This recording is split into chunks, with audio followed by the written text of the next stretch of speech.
Hello everyone, I am Ravinder V PGD Mathematics and today we will discuss the chapter number 5th of the plus 1 class which is complex number and today's topic is polar representation of the given complex number। आज हम ये discuss करने वाले हैं कि किसी भी complex number का पोलर फॉर्म कैसे फाइंड आउट किया जाएगा और उसको फाइंड आउट करने से पहले हमें पोलर रिप्रेजेंटेशन फाइंड आउट करने से पहले हमें एक और मेजर टॉपिक को आज डिस्कस करना है जिसका नाम है आर्गन प्लेन। तो फर्स्ट ऑफ ऑल हम आर्गन प्लेन की डेफिनेशन डिस्कस करेंगे और ये जानेंगे कि आर्गन प्लेन क्या चीज है और उसके बाद हम modulus of the complex number find out करेंगे, argument of the complex number find out करेंगे और उसके बाद polar representation of the complex number find out करेंगे और उसके बाद हम कुछ रिलेटेड क्वेश्चन कॉम्प्लेक्स नंबर के लेंगे जो कि पोलर फॉर्म में कन्वर्ट करने होंगे। तो now we will start from the first topic is Argand plane. Argand plane क्या चीज है? Argand plane in which we represent a complex number geometrically is known as the argand plane। इसका मतलब ये है कि जब भी हम किसी कॉम्प्लेक्स नंबर को ज्योमेट्रिकली किसी प्लेन में प्लॉट करते हैं तो उसको हम आर्गन प्लेन के नाम से जानते हैं। और इसका मतलब ये हो गया Argand plane, complex plane and Gaussian plane are the same plane. मतलब ये एक ही प्लेन के तीन नाम है, Argand plane, complex plane, Gaussian plane. जब भी हम किसी कॉम्प्लेक्स नंबर को ज्योमेट्रिकली प्लेन में प्लॉट कर रहे हैं उसी प्लेन को हम कॉम्प्लेक्स प्लेन या गॉसियन प्लेन या आर्गन प्लेन बोल सकते हैं। सपोज करो आप लोगों के पास ये कार्टेशियन प्लेन है, x axis and y axis इसकी एक्सिस है, एक्स एक्सिस और ये है वाई एक्सिस और ये है y डैश और ये है x डैश। इसका मतलब ये है कि x एक्सिस जो है वो रियल एक्सिस के नाम से होती है, रियल एक्सिस, और y एक्सिस जो है उसको हम इमेजिनरी एक्सिस के नाम से जानते हैं। और जहां पे ये दोनों एक्सिस इंटरसेक्ट कर रही हैं जिसको हम ओरिजिन कह देते हैं। For example z is equal to x plus iota y. एक कॉम्प्लेक्स नंबर है हमारे पास z is equal to x plus iota y. तो जब हम इस z को इस प्लेन पे प्लॉट करने वाले हैं, ज्योमेट्रिकली प्लेन पे प्लॉट करेंगे तो x मींस p पॉइंट है कोई जिसके कोऑर्डिनेट है x, y। इसका मतलब this x and this y। तो ये आप लोगों के पास ये जो p है जहां पे ये वैल्यू तो आ रही है y एक्सिस की और ये वैल्यू आ रही है x एक्सिस की। इसका मतलब ये हमारे पास x है और ये हमारे पास y है। और जब मैं OP को ज्वाइन करता हूं तो ये हमारे पास जो एक राइट एंगल ट्रायंगल बन जाती है। जब मैं इस पॉइंट को प्लेन पे प्लॉट कर दिया है तो मैं इस डायग्राम को आर्गन डायग्राम बोल सकता हूं।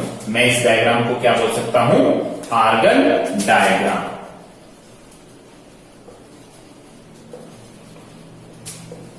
आर्गन डायग्राम मतलब जब हम पॉइंट P को प्लेन में प्लॉट कर रहे हैं तो जो डायग्राम यहां पे ये बन रहा है जो कि राइट एंगल ट्रायंगल बन चुका है मेरे पास, इसी को हम आर्गन डायग्राम कह देंगे। तो यहां पे इसका परपेंडिकुलर जो y एक्सिस की तरफ में आ रहा है और इसका जो बेस है वो x एक्सिस मतलब रियल एक्सिस में आ रहा है। इसका मतलब ये हो गया कि अगर मैं OP को ज्वाइन करता हूं तो मैं इसके लिए लिख सकता हूं by Pythagoras x square plus y square root x square plus y square whole root और इसको मैं लिख सकता हूं जेड मॉडुलस और जिसको हम जनरली आर से डिनोट कर लेते हैं, जिसको हम जनरली आर से डिनोट करते हैं। तो यहां पे ये जो वैल्यू आप लोगों के पास आ गई है वो एक्स स्क्वायर वाई स्क्वायर की तरफ आ चुकी ये आर्गन डायग्राम का कॉन्सेप्ट है। इसका मतलब यह है कि आर्गन डायग्राम वो चीज है जब हम किसी पॉइंट को प्लेन में प्लॉट कर रहे हैं और उसका बेस x और उसका परपेंडिकुलर y और उसका जो हाइपोटेन्यूज आ रहा है वो x square plus y square whole root आ रहा है। ये टर्म जो है, ये डायग्राम जो है वो आर्गन डायग्राम के नाम से जानते हैं। और आर्गन प्लेन जब हम किसी कॉम्प्लेक्स नंबर को, जैसे मैंने z equal x plus iota y को लिया था और मैंने इसको एज ए पॉइंट यहां पे प्लॉट कर दिया, तो अगर देखा जाए तो ये जो पॉइंट है वो x प्लस आयोटा y की फॉर्म में है। इसका मतलब क्या है कि according to x axis, real axis मतलब x रियल पार्ट है रियल एक्सिस में, और y जो है आयोटा के साथ आ रहा है, आयोटा के साथ जो नंबर आता है वो इमेजिनरी काउंट हो जाता है। इसका मतलब यह है कि y एक्सिस को हम as a imaginary axis treat कर रहे हैं। तो हमारे पास ये रियल पार्ट है और ये इमेजिनरी पार्ट है। इसका मतलब इमेजिनरी पार्ट में जो हमारे पास आ रहा है वो y जो है वो हमारे पास इमेजिनरी की टर्म में आ रहा है। तो y x पार्ट जो है, x को हम रियल ऑफ z ले रहे हैं, जबकि y को हम इमेजिनरी ऑफ z ले रहे हैं। x को हम रियल ऑफ z ले रहे हैं, y को हम इमेजिनरी ऑफ z ले रहे हैं। और ये हमारे पास कॉन्सेप्ट आ गया आर्गन डायग्राम का। और इसी पूरी नोटेशन को, इस पूरे जो मैंने कॉम्प्लेक्स नंबर को यहां पे प्लॉट किया हुआ है, इसी को हम आर्गन प्लेन के नाम से जानेंगे। या तो हम इसको कॉम्प्लेक्स प्लेन भी बोल सकते हैं या हमारे पास ये गॉसियन प्लेन भी है, ये सेम चीज है। तो ये कॉन्सेप्ट था आर्गन प्लेन का। और जब हमारे पास ओपी की वैल्यू जो है बाय पाइथागोरस हम फाइंड आउट कर सकते हैं किसी भी राइट एंगल ट्रायंगल में कि x square plus y square whole root, जिसको हम जेड मोड के नाम से जानते हैं, जो कि हम मॉडुलस का कॉन्सेप्ट पहले भी कर चुके हैं, इज इक्वल टू, और जिसको हम जनरली आर से डिनोट कर रहे हैं। तो अब हमारे पास इस आर का भी एक कॉन्सेप्ट आएगा जो कि हम पोलर रिप्रेजेंटेशन में करेंगे। Now the next topic is polar representation of the complex number. अब हम किसी भी कॉम्प्लेक्स नंबर को पोलर रिप्रेजेंटेशन में कैसे लिखेंगे या पोलर फॉर्म में कैसे लिखेंगे, ये अब हम फाइंड आउट करने वाले हैं। So for example z is equal to x plus y, z is equal to x plus y, कोई भी एक complex number z is equal to x plus y हमने ले लिया। अब हम इसको प्लॉट करने वाले हैं सबसे पहले आर्गन प्लेन में। तो आर्गन प्लेन में प्लॉट करने का मतलब ये है कि ये हमारे पास एक्स एक्सिस था जो कि रियल एक्सिस था, रियल एक्सिस, और ये हमारे पास बाई एक्सिस था जो कि इमेजिनरी एक्सिस था। यहां एक्स डैश था, यहां पे बाई डैश, और मैंने z is equal to x plus iota y, तो x जो है वो रियल पार्ट है, रियल ऑफ z है, और ये पार्ट जो है वो इमेजिनरी ऑफ z है। तो इसका मतलब ये पार्ट तो मैं डिनोट करूंगा यहां रियल में, और बाई आयोटा बाई जो कि इमेजिनरी फॉर्म में आएगा। तो सपोज करो पॉइंट P था, जैसे कि अभी अभी हमने डिस्कस किया, point P x comma y, यहां से हम एक परपेंडिकुलर ड्रॉ करने वाले हैं।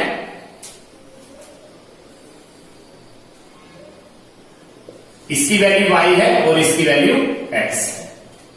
ये हमने परपेंडिकुलर ड्रॉ कर दिया, मतलब ये हमारे पास x है और ये y है, तो ये पॉइंट हमारे पास आ चुका था। अब हमने इस पॉइंट को O के साथ ज्वाइन कर दिया। हमारे पास O, A और P एक राइट एंगल ट्रायंगल बन चुका है। हमारे पास राइट एंगल ट्रायंगल क्या बन गया? OAP। और OAP को जब हम ज्वाइन कर रहे थे तो अभी अभी हमने आर्गन प्लेन में क्या किया था कि इस टर्म को R के साथ डिनोट किया था, जिसका वैल्यू आया था x square plus y square root, जिसको हम R से डिनोट कर रहे थे OP वैल्यू को। तो यहां से हमारे पास जो वैल्यू आ गई है वो ये है कि in right angle triangle OAP में यहां पे हम थीटा सपोज कर लेते हैं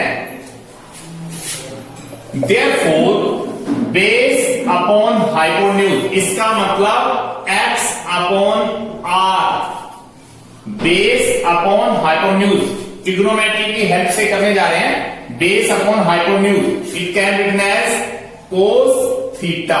कोस थीटा आ चुका मेरे पास, और यहां से मैं x की वैल्यू को लिख सकता हूं r कोस थीटा। ये मेरे पास x की वैल्यू आ गई। और सिमिलरली अगर मैं परपेंडिकुलर अपॉन हाइपोटेन्यूज की टर्म लेता हूं, इट मींस अगर मैं बाई अपॉन आर कर देता हूं, इसका मतलब मैंने क्या किया कि परपेंडिकुलर अपॉन हाइपोटेन्यूज, तो ये मेरे पास साइन थीटा की वैल्यू आएगी क्योंकि पी अपॉन एच। तो यहां से बाई की वैल्यू जो है वो आर साइन थीटा, ये मेरे पास वैल्यू आ गई। इसका मतलब ये है कि मैंने इस डायग्राम से x और y की value in the terms of sine and cos find out कर ली है। तो यहां से मैं लिख सकता हूं कि implies that z is equal to, z means x plus iota y। तो इस x की जगह मैं पुट करूंगा r कोस थीटा, r कोस थीटा, और प्लस करूंगा आयोटा, और इस y की वैल्यू मैंने अभी भी फाइंड आउट की r साइन थीटा। तो यहां से मेरे पास z आ गया r कॉमन लेकर कोस theta plus iota sine theta. तो इसका मतलब ये हो गया कि अगर z की value x plus iota y है, तो इसका पोलर रिप्रेजेंटेशन लिखने पर हमें z is equal to r into cos theta plus iota sine theta की वैल्यू को फाइंड आउट करना होगा। This is the polar form, this is the polar form of the, this is the polar form of z। ये जो notation मेरे पास आ गई है, ये वाली नोटेशन, इसका मतलब क्या है कि polar representation of the complex number हम लिख सकते हैं z is equal to r cos theta plus iota r sine theta, जिसको मैं लिख सकता हूं z is equal to r common लेके cos theta plus iota sine theta. तो ये जो मेरे पास वैल्यू आ चुकी है वो पोलर रिप्रेजेंटेशन की आ चुकी है। मतलब किसी भी कॉम्प्लेक्स नंबर की रिप्रेजेंटेशन मुझे पोलर में फाइंड आउट करनी होगी, तो मैं z is equal to r cos theta plus iota sine theta की वैल्यू फाइंड आउट करूंगा। तो यहां से एक बात तो मेरे को क्लियर होगी कि r जो है वो मॉडुलस की टर्म है, जो कि हम फाइंड आउट कर रहे हैं, और मॉडुलस फाइंड आउट करना बहुत आसान है। x के प्लस y के रूट करेंगे तो मॉडुलस की टर्म आ जाएगी। लेकिन ये जो थीटा की टर्म आ चुकी है, ये जो थीटा हमारे पास आ रहा है, ये थीटा, अगर इस थीटा की वैल्यू मुझे पता चल जाए तो मैं पोलर रिप्रेजेंटेशन की पूरी कंप्लीट टर्म को लिख सकता हूं। तो ये जो हमारे पास थीटा की टर्म आ रही है, इसी का नाम आर्ग्यूमेंट है। ये जो थीटा हमारे पास आ रहा है, इसी को हम आर्ग्यूमेंट ऑफ z लिख सकते हैं। ये हमारे पास नेक्स्ट रिजल्ट आ गया। आर्ग्यूमेंट z लिख सकते हैं, या हम इस आर्ग्यूमेंट की जगह एम्पलीट्यूड लिख सकते हैं कि theta is equal to amplitude of z लिख सकते हैं। इसका मतलब यह है कि अब मेरा नेक्स्ट फाइंड आउट करना थीटा रह जाता है कि थीटा और ये थीटा, थीटा मतलब आर्ग्यूमेंट ऑफ z, और आप लोग बोल सकते हो कि एम्पलीट्यूड ऑफ z, एक ही बात है। और एम्पलीट्यूड और आर्ग्यूमेंट फाइंड आउट करने के लिए मुझे एक बार ये प्लेन फिर से ड्रॉ करना पड़ेगा, जिसमें मैं आप लोगों को क्लियर करवाऊंगा कि इस थीटा को हम कैसे फाइंड आउट करेंगे। तो इसका मतलब ये है कि पोलर रिप्रेजेंटेशन के लिए हमें दो चीजें जरूरी हैं, एक तो मॉडुलस और दूसरा थीटा। तो अगर मॉडुलस और थीटा की वैल्यू हमें पता चल जाती है, तो हम इस इक्वेशन में इसको रखेंगे r और थीटा की वैल्यू को, और जो एक रिजल्ट मिलेगा वो polar representation of any complex number होगा। तो अब हम डिस्कस करेंगे आर्ग्यूमेंट ऑफ z और एम्पलीट्यूड ऑफ z, इन दोनों के बारे में अब हम डिस्कस करने वाले हैं। Now from this diagram we have find modulus of z is equal to r is equal to root x square plus y square, and argument or amplitude of z इसी डायग्राम से हम argument और amplitude find out कर सकते हैं। It means इस theta की value find out कर सकते हैं कि इस थीटा की वैल्यू क्या होगी। इसका आर्ग्यूमेंट और amplitude of z, it means tan theta is equal to imaginary part upon real part of the z. इसका मतलब y upon x, imaginary part of Z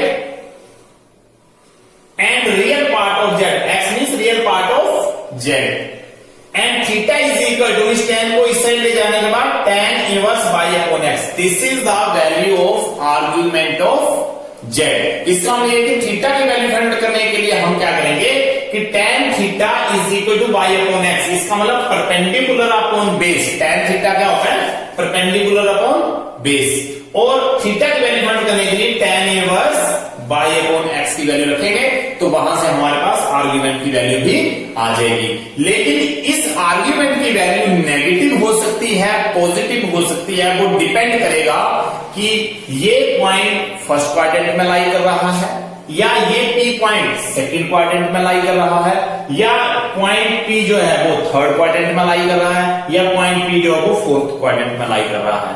तो ये डिपेंड करेगा कि जब हम आर्ग्यूमेंट या amplitude of the Z find out करने वाले हैं तो क्या ये वैल्यूज नेगेटिव आएंगी या ये वैल्यूज पॉजिटिव आएंगी। वो डिपेंड करेगा इस पॉइंट P के ऊपर, जहां P लाई कर रहा है first, second, third, fourth quadrant के अकॉर्डिंगली इसकी वैल्यूज फाइंड आउट होंगी। मतलब थीटा की value it may be negative और इट मे बी पॉजिटिव। तो ये टॉपिक अभी हम डिस्कस करने वाले हैं कि इस वैल्यू को कैसे फाइंड आउट करना है, जबकि एम्पलीट्यूड और आर्ग्यूमेंट फाइंड आउट करने का रिजल्ट जो है वो हमारे पास theta is equal tan inverse y upon x है। लेकिन इसको फाइंड आउट कैसे कर रहे हैं वो अब हम डिस्कस करने वाले हैं।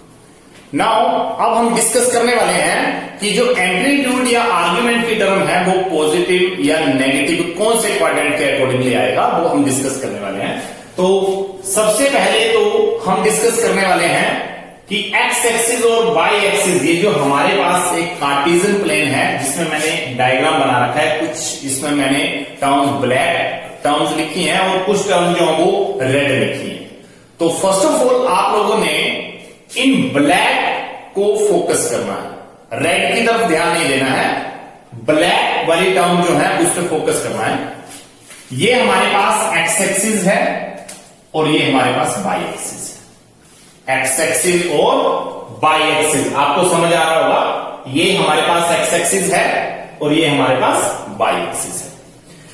आप लोगों ने ये देखा होगा कि जहां पे x एक्सिस पॉजिटिव साइड है, positive side x axis 0 degree यहां पे होता है इस x एक्सिस में, और जैसे जैसे ये थीटा बढ़ता जाता है ये 90 डिग्री पे पहुंच जाता है। 90 डिग्री के आने के बाद ये सेकंड क्वाड्रेंट में पहुंच गया और ये 180 डिग्री आ गया। 180 डिग्री से ये थर्ड क्वाड्रेंट में आ गया और ये 270 डिग्री आ गया, और 270 डिग्री से ऐसे आते आते ये 0 डिग्री से कोइंसाइड कर जाएगा। या तो आप लोग इसको 0 डिग्री मान लो या तो इसको 360 डिग्री मान लो। तो इसका मतलब ये है कि ये हमारे पास फर्स्ट क्वाड्रेंट है, ये हमारे पास सेकंड क्वाड्रेंट है, ये हमारे पास थर्ड क्वाड्रेंट है और ये हमारे पास जो है वो फोर्थ क्वाड्रेंट है। ये हमारे पास फोर्थ क्वाड्रेंट है, हमारे पास फोर्थ क्वाड्रेंट है, जिसमें फर्स्ट का जो वैल्यू है हमारे पास 0 डिग्री से लेकर 90 डिग्री, 0 डिग्री से लेकर 90 डिग्री फर्स्ट क्वाड्रेंट की वैल्यू। सेकंड क्वाड्रेंट में 90 डिग्री से लेकर 180 डिग्री तक की वैल्यूज। थर्ड क्वाड्रेंट में 180 डिग्री से 270 डिग्री तक वैल्यूज, और फोर्थ क्वाड्रेंट में 270 डिग्री से लेकर 360 डिग्री तक की वैल्यूज। ये आप लोगों को अब क्लियर हो गया होगा। अब आप लोगों ने ध्यान देना है कि अगर थीटा 0 डिग्री और 90 डिग्री के बीच में है तो हम उसको लिख सकते हैं 0 डिग्री प्लस थीटा। 0 सपोज करो थीटा 45 डिग्री है तो मैं उसको लिख सकता हूं कि 0 प्लस 45 मीन्स 45 मिलेगा, और फर्स्ट क्वाड्रेंट में लाई कर रहा है। 90 माइनस थीटा वैल्यू 45 है तो 90 माइनस 45 आ गया। इसका मतलब यह है कि 45 एक पॉजिटिव वैल्यू है और जो फर्स्ट क्वाड्रेंट में लाई करेगी, क्योंकि 0 से 90 के बीच में है। जब थीटा की वैल्यू 90 से ग्रेटर हो जाएगी लेकिन 180 से छोटी हो जाएगी, इसका मतलब वो सेकंड क्वाड्रेंट में आ जाएगी।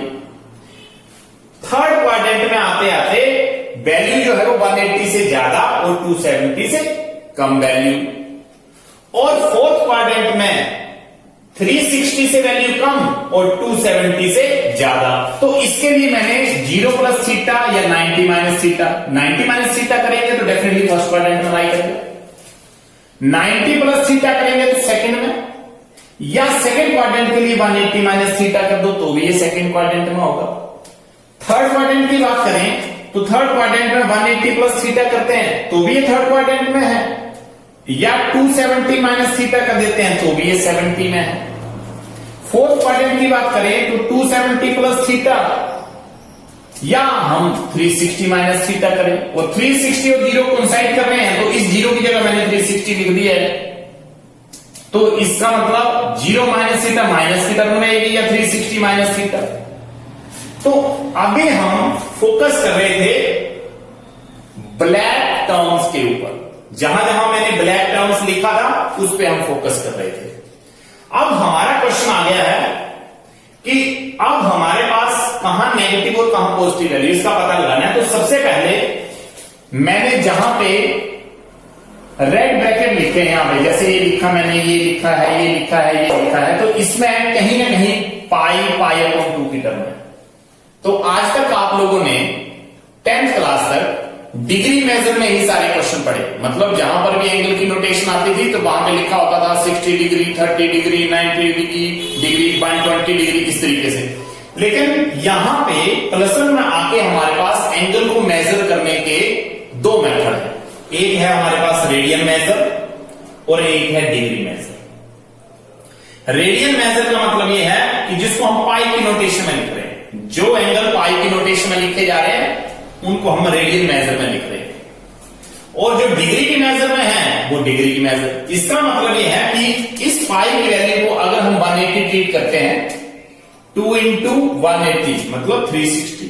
इसका मतलब जहां पे मुझे डिग्री मेजर लिखना है तो मैं 360 डिग्री लिख दूंगा, और अगर उसको रेडियन मेजर के टर्म में लिखना है तो 2 पाई लिख दूंगा।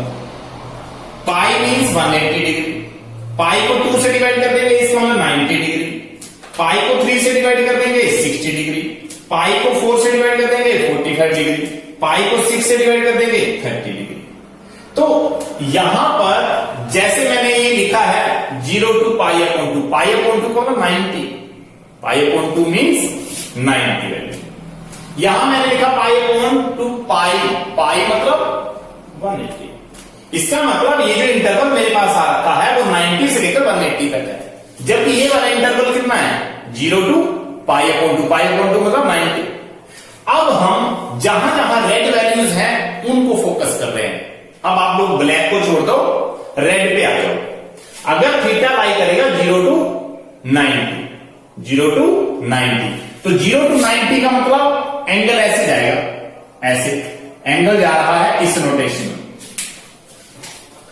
एंगल इस नोटेशन में जा रहा है 0 टू 90 और 90 से 180। इसका मतलब ये एंटी क्लॉकवाइज, जो हमारे पास वॉल क्लॉक होता है या कोई भी क्लॉक देख लो आप लोग, वॉच देख लो आप लोग, तो उसमें एंटी क्लॉकवाइज का मतलब क्या है कि उल्टी डायरेक्शन में जा रहा है। जहां पे ये एंगल उल्टी डायरेक्शन में जा रहा है, रियल एक्सिस की बात हो रही है, यहां एंगल 0 डिग्री था और यहां पे है हमारे पास पाई। इसका मतलब ये कि एंटी क्लॉक डायरेक्शन में एंगल जो बन रहा है यहां से यहां तक ऐसे, यहां से ऐसे, इसका मतलब इस डायरेक्शन में जा रहा है, पहले इस डायरेक्शन में फिर इस डायरेक्शन, यहां 0 यहां पाई। लेकिन जब फर्स्ट और सेकंड क्वाड्रेंट की बात हो रही है, फर्स्ट और सेकंड क्वाड्रेंट, तो हमारे पास anti clockwise direction, anti clockwise direction. लेकिन हमारे पास अगर क्वेश्चन है फोर्थ क्वाड्रेंट का या थर्ड क्वाड्रेंट का, तो हमारे पास ये क्लॉकवाइज डायरेक्शन में आ रहा है, ये क्लॉकवाइज डायरेक्शन, ये मैंने एरो लगा रखा है, ये एरो, इसका मतलब पहले ऐसे आया, ऐसे करते ऐसे। अगर ये एंटी क्लॉकवाइज डायरेक्शन में आ रहा है तो यहां 0 डिग्री तो 0 ही है, लेकिन यहां पे पाई लेगा माइनस पाई कर देंगे। क्यों डायरेक्शन आ रहा है? तो यहां 0 डिग्री तो 0 ही है, लेकिन यहां पे पाई लेगा माइनस पाई कर देंगे। क्यों? क्योंकि जब एंगल एंटी क्लॉकवाइज डायरेक्शन में चल रहा है तब तो 0 से लेकर पाई तक आ गया, लेकिन यहां से ये नेगेटिव डायरेक्शन में चल रहा है, इसका मतलब इसको हम माइनस पाई कर देंगे। फर्स्ट कॉन्सेप्ट तो आप लोगों का ये आ गया। या तो एंगल होगा 0 से 180 डिग्री, फर्स्ट या सेकंड क्वाड्रेंट में हो सकता है एंगल, या एंगल होगा फोर्थ क्वाड्रेंट में या थर्ड क्वाड्रेंट में। तो जहां पे फोर्थ और थर्ड का क्वेश्चन आप लोगों के पास आएगा, जहां पे ये नेगेटिव वैल्यू ट्रीट होगी थर्ड और फोर्थ के लिए, जबकि फर्स्ट और सेकंड में जो आप लोगों के पास है, फर्स्ट और सेकंड में जो वैल्यू आएगी उसको हम एंटी क्लॉकवाइज ले रहे हैं, जिसमें हम थीटा जो है वो 0 और थीटा जो पाई पॉजिटिव आ रहा है।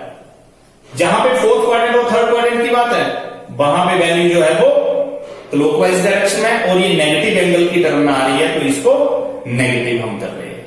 यहां तक कॉन्सेप्ट क्लियर हो गया। तो इसका मतलब ये है,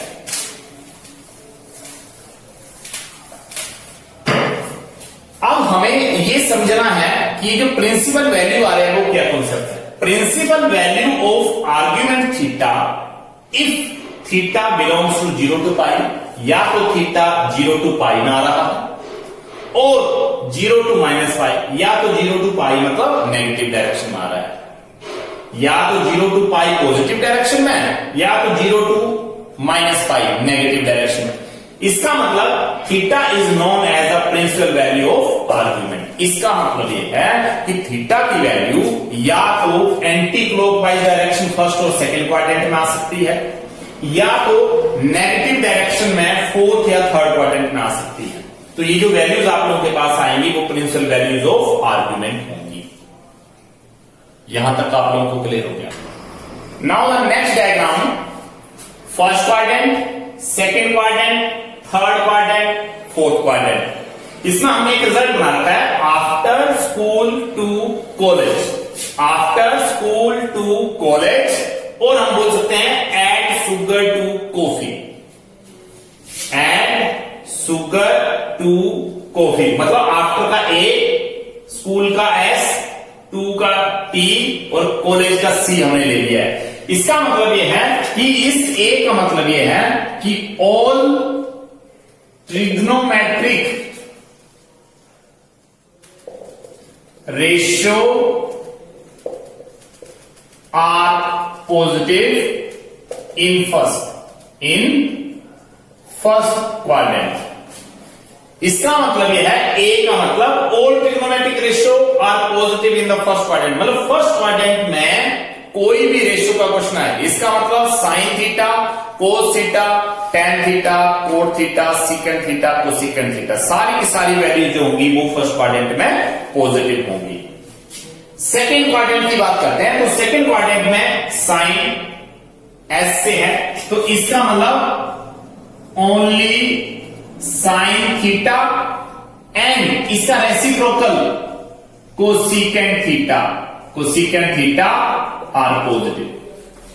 इसका मतलब सेकंड क्वाड्रेंट में साइन और कोसिकेंट पॉजिटिव होंगे, बाकी सारे के सारी वैल्यू जो होंगी वो नेगेटिव, मतलब ten theta, cot theta, cos theta, secant theta इसमें नेगेटिव रहेंगे।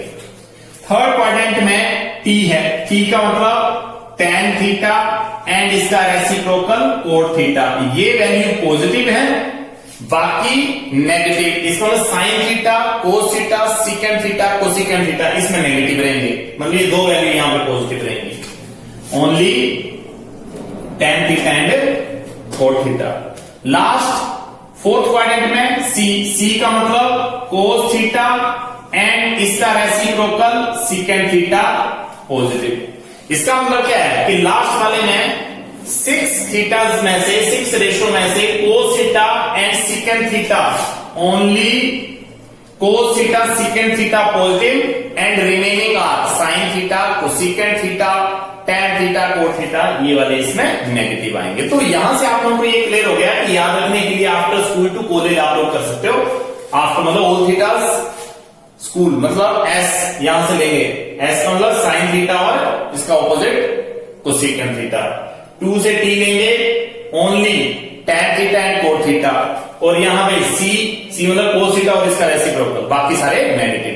तो यहां से 1 by 1 अब हम पता लगा सकते हैं। तो पिछली डायग्राम में आप लोगों ने ये देखा था कि जो फर्स्ट क्वाड्रेंट में वैल्यू आ रही है वो 0 से 90, सेकंड क्वाड्रेंट में 90 से 180, थर्ड क्वाड्रेंट में 180 से 270 और फोर्थ क्वाड्रेंट में 270 से 360। तो ये ध्यान रहे कि जब हम फर्स्ट क्वाड्रेंट का क्वेश्चन करने वाले हैं तो हम इसको लिखेंगे 0 प्लस थीटा,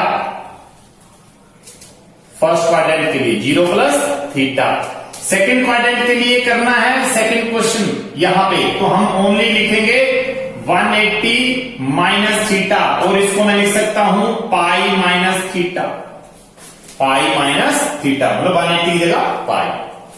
अगर क्वेश्चन थर्ड में आ जाता है, थर्ड क्वाड्रेंट में क्वेश्चन पहुंच जाता है, तो हम इसको लिखेंगे -180 minus theta, sorry plus theta.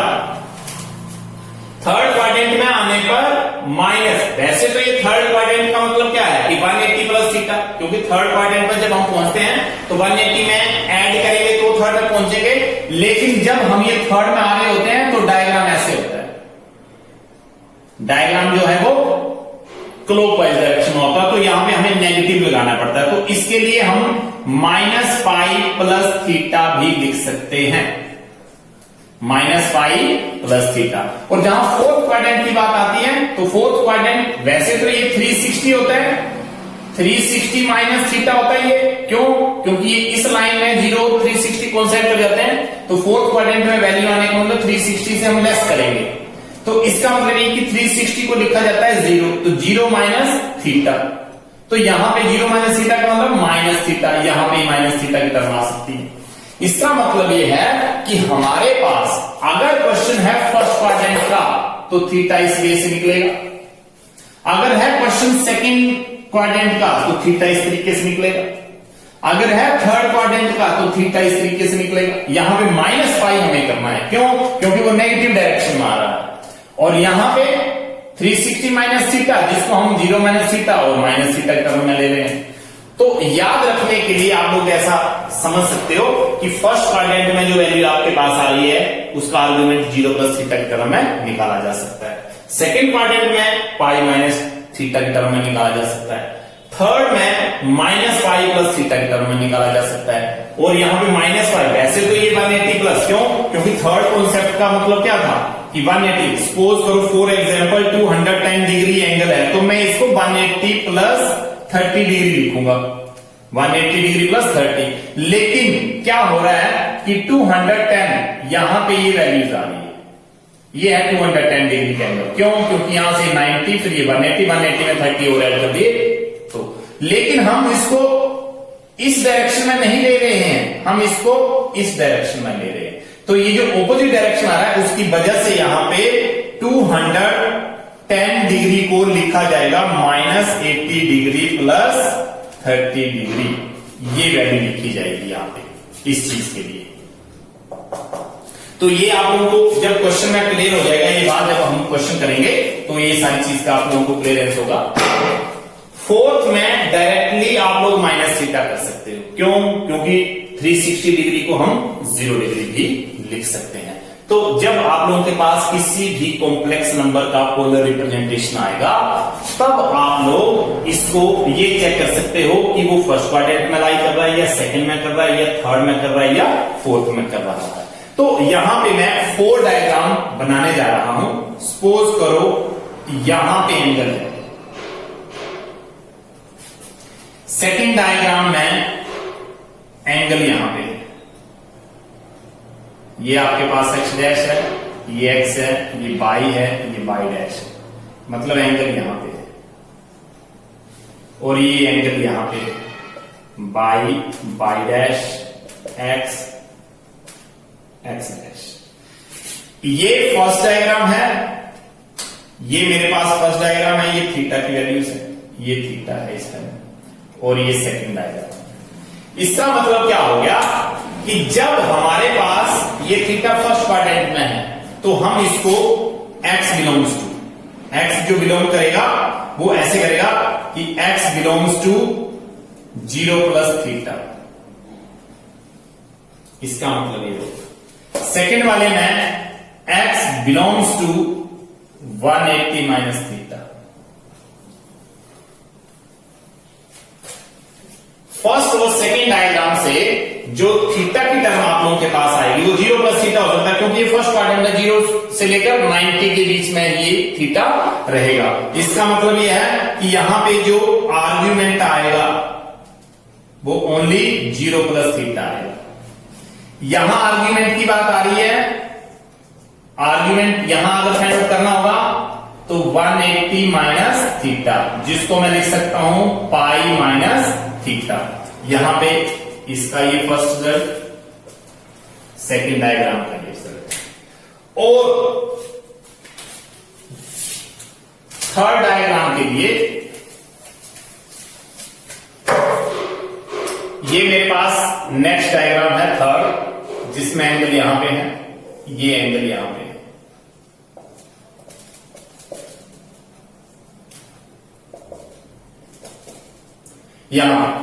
यहां पे ये एंगल जो है यहां, लेकिन हम इसको ऐसे ना ले जाकर इसको हम ऑपोजिट डायरेक्शन से ला रहे हैं, क्लॉकवाइज डायरेक्शन। तो यहां पे आर्ग्यूमेंट की वैल्यू जो आएगी, आर्ग्यूमेंट की वैल्यू वो आएगी माइनस पाई, क्योंकि यहां पे हम माइनस पाई रखते हैं, क्योंकि हमारे पास यहां पे पाई होता है और यहां पे माइनस के पाई होता है। इसका माइनस पाई प्लस थीटा, ये हमारे पास थर्ड डायग्राम क्वेश्चन है। और अगर हमारे पास फोर्थ डायग्राम आता है इस तरीके से, तो एंगल ऐसे आ रहा है, ये एंगल ऐसे आ रहा है, ये x है और ये y है, x डैश है, y डैश है।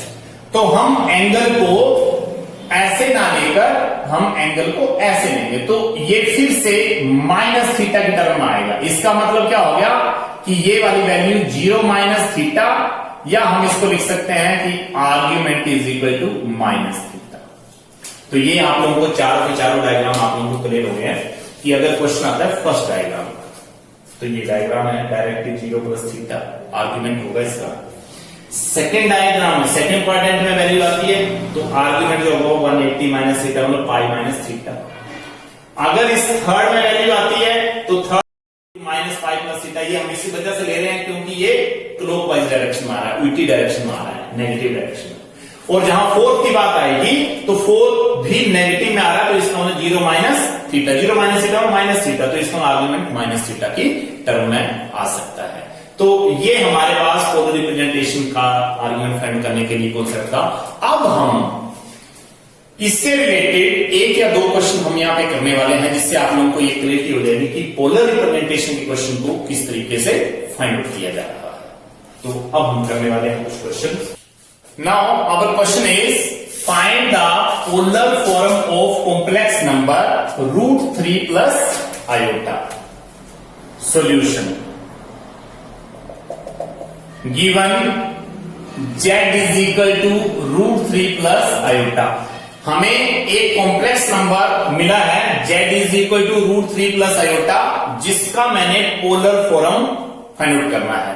तो पोलर फॉर्म फाइंड आउट करने के लिए हम गिवन कॉम्प्लेक्स नंबर को, कोई भी जो कॉम्प्लेक्स नंबर हमें दे रखा होगा उसको हम कंपेयर करेंगे, comparing with z is equal to r cos theta plus iota r sin theta. हमें जब भी कॉम्प्लेक्स नंबर का पोलर फॉर्म फाइंड आउट करना है तो हम गिवन कॉम्प्लेक्स नंबर को इस नोटेशन से, इस डिफाइनिंग से कंपेयर करेंगे, क्योंकि ये डिफाइनिंग जो है वो पोलर फॉर्म की है। इसका मतलब यह है कि therefore real part r cos theta जो है वो √3 के इक्वल है, r cos theta is equal to √3 equation first. और इमेजिनरी पार्ट यहां आयोटा और यहां आयोटा के साथ r sin थीटा, तो r sin थीटा जो है वो 1 के इक्वल, क्योंकि यहां पे 1 आयोटा है, यहां पे आयोटा के साथ r sin थीटा है, यहां पे आयोटा के साथ 1 है, तो इसकी वैल्यू 1, इक्वेशन सेकंड। जैसे ये दोनों इक्वेशन आप लोगों को मिलती हैं, आप लोग लिख सकते हो कि स्केयरिंग एंड एडिंग 1 and 2। हर एक क्वेश्चन आप लोग ऐसा कर सकते हो कि दोनों का आप लोगों ने स्क्वायर करना है और उसको ऐड करना है। तो मैंने दोनों ही इक्वेशन के लेफ्ट हैंड का स्क्वायर किया, r square cos square theta plus r square sine square theta, और यहां पे राइट हैंड साइड का स्क्वायर करना पड़ेगा और 1 स्क्वायर। इसका मतलब आर स्क्वायर यहां से कॉमन आ जाएगा और यहां पे कोस square theta plus sign square theta, और यहां से √3 का स्क्वायर करेंगे तो 3 और यहां 1 का 1, इसका मतलब ये वैल्यू आ गई 4। और यहां से कोस square theta plus sign square theta की वैल्यू ट्रिग्नोमेट्री की आइडेंटिटी से 1 बन जाएगा, और यहां पे आर स्क्वायर की वैल्यू 4 और आर की वैल्यू जो है वो 2।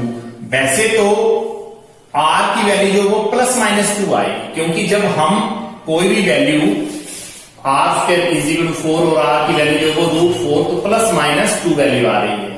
लेकिन आर हमारे पास मॉडुलस की वैल्यू को ट्रीट करता है, इसका मतलब ये जो आर है वो मॉडुलस है, तो इसका मतलब ये है कि मॉडुलस हमेशा ही प्लस वैल्यूज आती है। मॉडुलस ऑफ जेड जो है वो आर है और जिसकी वैल्यू 2 आ गई है। ये हमारे पास एक रिजल्ट आ चुका है। क्यों? क्योंकि पोलर रिप्रेजेंटेशन फाइंड आउट करने के लिए हमें इस आर की और इस थीटा की वैल्यू चाहिए होती है। अगर ये दोनों वैल्यू हमें मिल जाती है तो हम इसी इक्वेशन में इसको पुट करते हैं और जो कि पोलर फॉर्म में कन्वर्ट हो जाता है। तो अब आर की वैल्यू आने के बाद मुझे थीटा फाइंड आउट करना है। तो थीटा फाइंड आउट करने के लिए मैं क्या करूंगा कि इस आर की वैल्यू को इक्वेशन फर्स्ट और सेकंड में पुट करूंगा। तो मैं यहां पे लिख रहा हूं कि फ्रॉम फर्स्ट से आर की जैसे वैल्यू पुट करूंगा तो 2 cos theta is equal to √3। यहां पे आर की वैल्यू मैंने 2 पुट कर दी, तो यहां से मेरे पास cos थीटा की वैल्यू जो वो √3/2 मिल गई। और equation second r sine theta is 1, तो आर की वैल्यू मेरे पास रिजल्ट आ जाएगा 2 sin थीटा इज 1, जो कि साइन थीटा इज 1/2।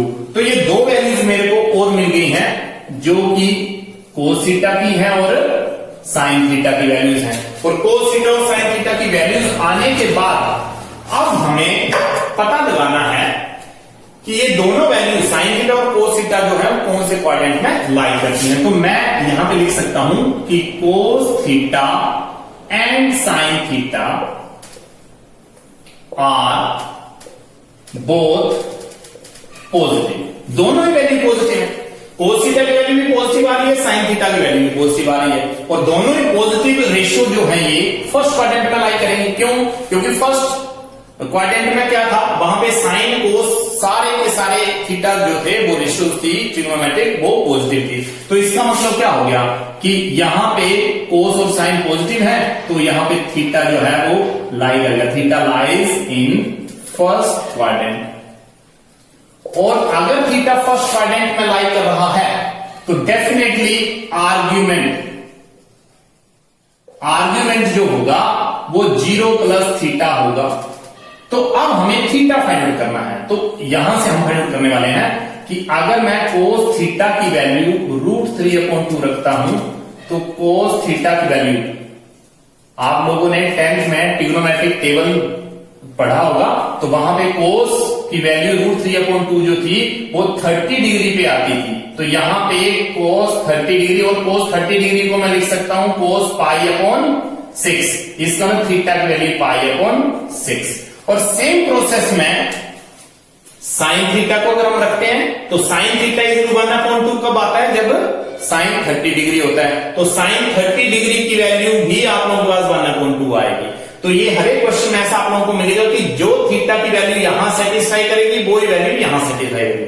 मतलब cos 30 करेंगे तो √3/2 आएगा, सिमिलरली साइन 30 करेंगे तो 1/2 आएगा। ऐसा नहीं होगा कि यहां पे थीटा की वैल्यू कुछ और सेटिस्फाई हो रही है और यहां कुछ और सेटिस्फाई हो रही है।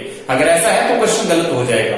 इसका मतलब दोनों ही वैल्यू के लिए सेम थीटा की टर्म होना जरूरी है, जो कि यहां पे आ चुकी है कि मतलब 30 पे ये दोनों ही वैल्यू सेटिस्फाई कर रही है। तो इसका मतलब ये कि आर्ग्यूमेंट जो है और 0 + थीटा, इसका मतलब 0 + π/6, इसका मतलब π/6 जो है वो आर्ग्यूमेंट आ चुका है। आर्ग्यूमेंट अब ये आर्ग्यूमेंट को फिर मैं थीटा से ही डिनोट कर देता हूं, तो इसका मतलब थीटा की वैल्यू जो वो मेरे पास pi upon 6। Therefore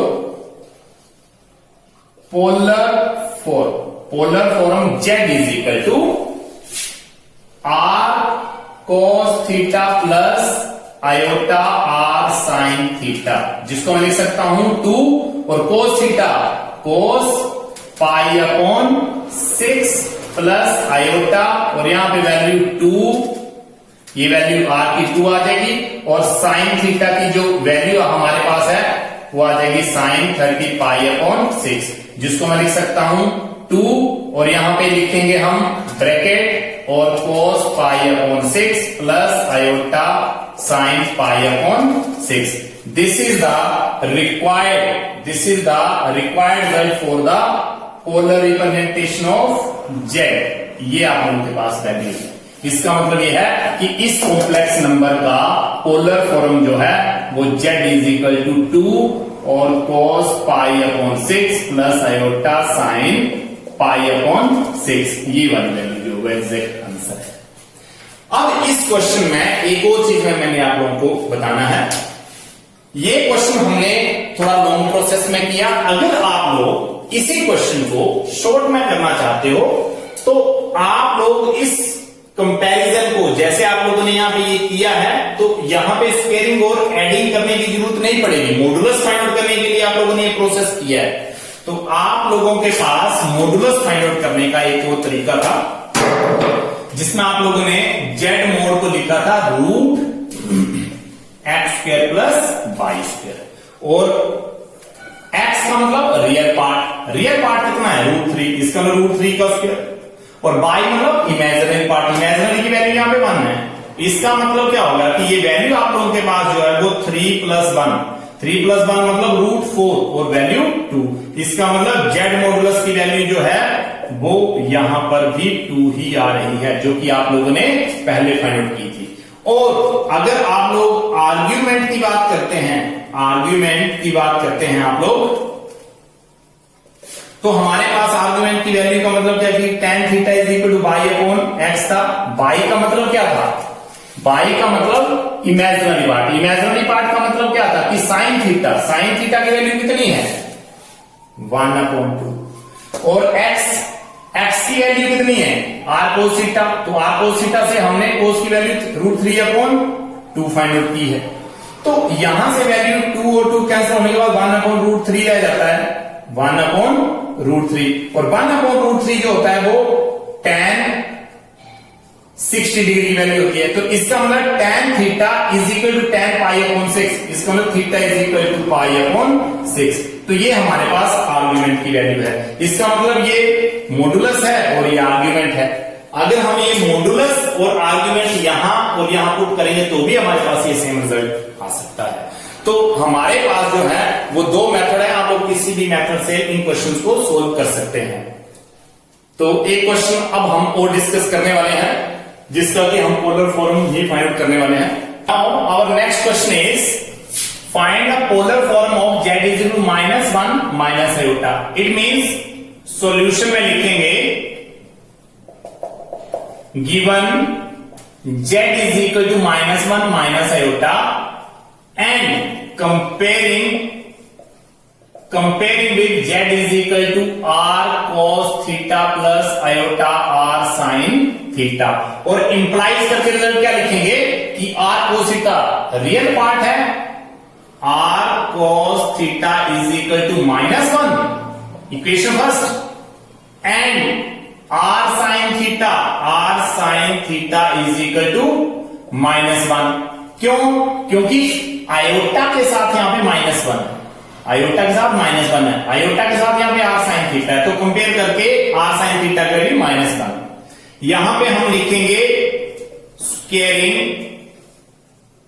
and adding 1 और 2, दोनों का स्क्वायर करेंगे तो रिजल्ट आएगा r² cos² थीटा और r² sin² theta is equal to -1 whole square plus -1 whole square, इसका 1 + 1 इसका 2, और यहां पे r² और यहां से cos² थीटा प्लस यहां पे साइन स्क्वायर थीटा, मतलब आर स्क्वायर को मैंने कॉमन ले लिया, तो आर स्क्वायर की वैल्यू 2 आ गई, क्योंकि ये तो आइडेंटिटी से बन गया। आर इज इक्वल टू √2, ये मेरे पास वैल्यू आ चुकी है। मैं यहां पर भी वैल्यू जो है वो पॉजिटिव ही वैल्यू ट्रीट करूंगा, इसको नेगेटिव वैल्यू नहीं करूंगा। इसका मतलब r√2 आ चुका है। इसका मतलब therefore equation first and equation second, इसका मतलब यह है कि फर्स्ट और सेकंड से कोस की वैल्यू जो है, कोस थीटा की वैल्यू जो है वो -1/√2 आ रही है, और सेकंड से साइन थीटा की वैल्यू -1/√2 आ रही है। मतलब दोनों ही वैल्यू जो है वो -1/√2 आ रही है, यहां से भी और यहां से भी। अब यहां पे ये टर्म आ गई कि अगर cos theta and sine theta are both negative, implies that theta lies in third quadrant. क्यों? क्योंकि कोस थीटा और साइन थीटा थर्ड क्वाड्रेंट में पॉजिटिव नहीं होते, वो वहां पर नेगेटिव होते हैं।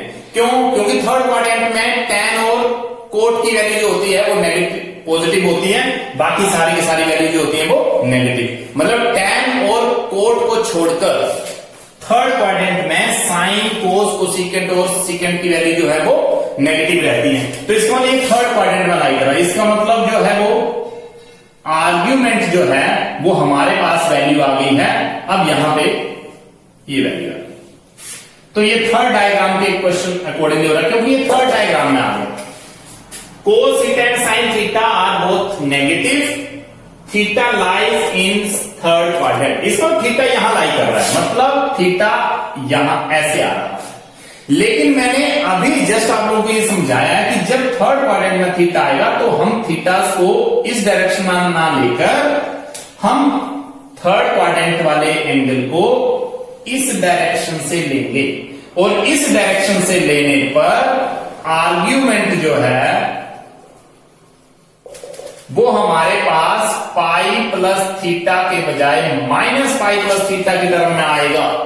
इसका मतलब यहां पे मुझे -पाई लेना पड़ेगा, -पाई और प्लस थीटा। थीटा कितना आ रहा है? इसका मतलब कोस थीटा की वैल्यू अगर -1/√2 आ रही है तो मैं इसको लिख सकता हूं cos theta is equal minus theta 1/√2। 1/√2 का मतलब क्या है कि cos 45 degree minus cos π/4।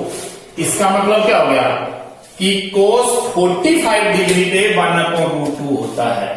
Table में वैल्यू आप लोग देख सकते हो, और साइन के 45 डिग्री पर भी 1/√2 वैल्यू होती है। तो इसका मतलब थीटा की वैल्यू जो है वो एज इट इज यहां पे π/4 आ रही है।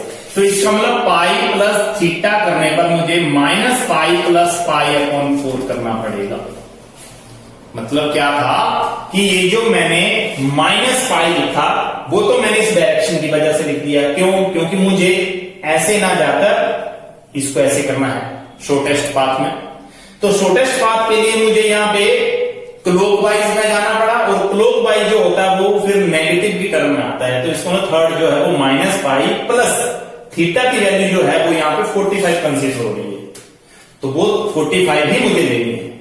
तो 45 मतलब π/4, जिसमें साइन थीटा 45 1/√2, कोस थीटा 45 की वैल्यू 1/√2।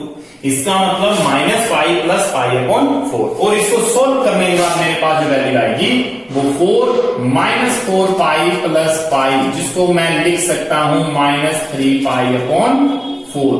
ये आर्ग्यूमेंट है, आर्ग्यूमेंट। इसका मतलब ये आर्ग्यूमेंट आने के बाद मेरे पास जो एक वैल्यू बनेगी पोलर रिप्रेजेंटेशन की, वो यहां पर बनेगी therefore polar form z is equal to r cos theta plus iota sine theta. r की वैल्यू √2 यहां से, और कोस थीटा मतलब कोस और -3 π/4 और plus iota sine -3π/4. This is the required result. This is the required result. इस तरीके से आप लोग, जब आप लोगों को आर्ग्यूमेंट फाइंड आउट करना है तो आप लोग क्वाड्रेंट के अकॉर्डिंग उसका नेगेटिव और पॉजिटिव फाइंड आउट कर सकते हैं और इस वैल्यू को देख सकते हैं. और आप लोगों को पता है कि फर्स्ट और सेकंड में हम ये एंटी क्लॉकवाइज ले रहे हैं, जबकि फोर्थ और थर्ड में हम क्लॉकवाइज ले रहे हैं. तो क्लॉकवाइज लेने पर यहां पे नेगेटिव का साइन जरूर आएगा थर्ड के लिए, और फोर्थ के लिए तो डायरेक्टली -θ आएगी वैल्यू. फर्स्ट के लिए 0 + θ और सेकंड के लिए π - θ की वैल्यू, जो कि आप लोगों ने अभी जो एक डायग्राम देखा था उसमें आप लोगों ने सारी चीजें सीखी हैं. तो इस तरीके से बहुत सारे क्वेश्चन आप लोगों की आपकी बुक में मिलेंगे, जिसको आप लोग आसानी से कर सकते हो कि how to find the polar representation of the given complex number. You have to find out.